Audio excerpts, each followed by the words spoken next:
আসসালামু আলাইকুম। আজকে আমার মুরগির বয়স হচ্ছে ২১ দিন। মুরগি ঠান্ডা লাগছে। এখন আমি দেখাবো মুরগি ঠান্ডা লাগলে কিভাবে ঘরে স্প্রে করতে হয়। আমি অলরেডি স্প্রে করছি। ওই যে পর্দা পুরাটা উঠাই দিয়ে চতুর্দিকে পর্দা উঠাই দিয়ে স্প্রে করছি। এখন আমি খাবার দিতেছি।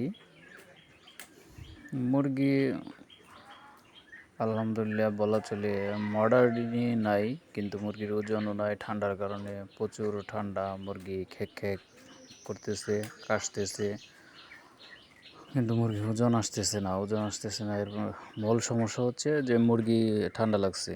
ঠান্ডা লাগার কারণে মুরগি ওজন আসতেছে না। আমি যদিও মুরগি তুলছিলাম 720টা, আমার ঘরে মুরগি 1100 তোলা যায়, কিন্তু পাতলা করে তুলছিলাম যেহেতু ফ্যানের ব্যবস্থা নাই, ফ্যান নষ্ট হয়েছে এই জন্যে। কিন্তু মুরগিগুলো এবার খুবই খারাপ হয়েছে, খুবই বাজে অবস্থা। তাই যে আপনার পালমোকিয়ার দিয়ে স্প্রে করে দিলাম, স্প্রে করে দিতেছি, এবং আদা, পেঁয়াজ এবং রসুন বাটা এগুলো রস দিয়ে দিতেছি যাতে মুরগিটা সুস্থ করা যায় এবং মুরগিটা ওজন আসে।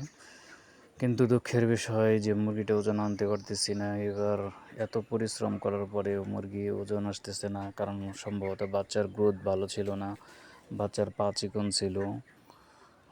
বাচ্চা অনেক ওষুধ মেডিসিন দিলাম, ভালো ভালো মেডিসিন দিলাম, কিন্তু কোনো কাজ হচ্ছে না।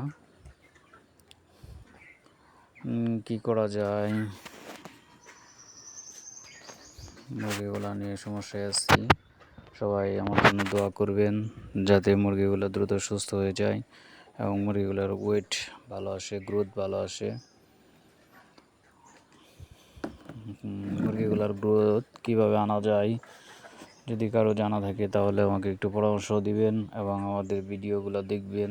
দেখে যদি ভালো লাগে তাহলে লাইক করবেন, শেয়ার করবেন। ধন্যবাদ সবাইকে এবং সাবস্ক্রাইব করবেন সবাই।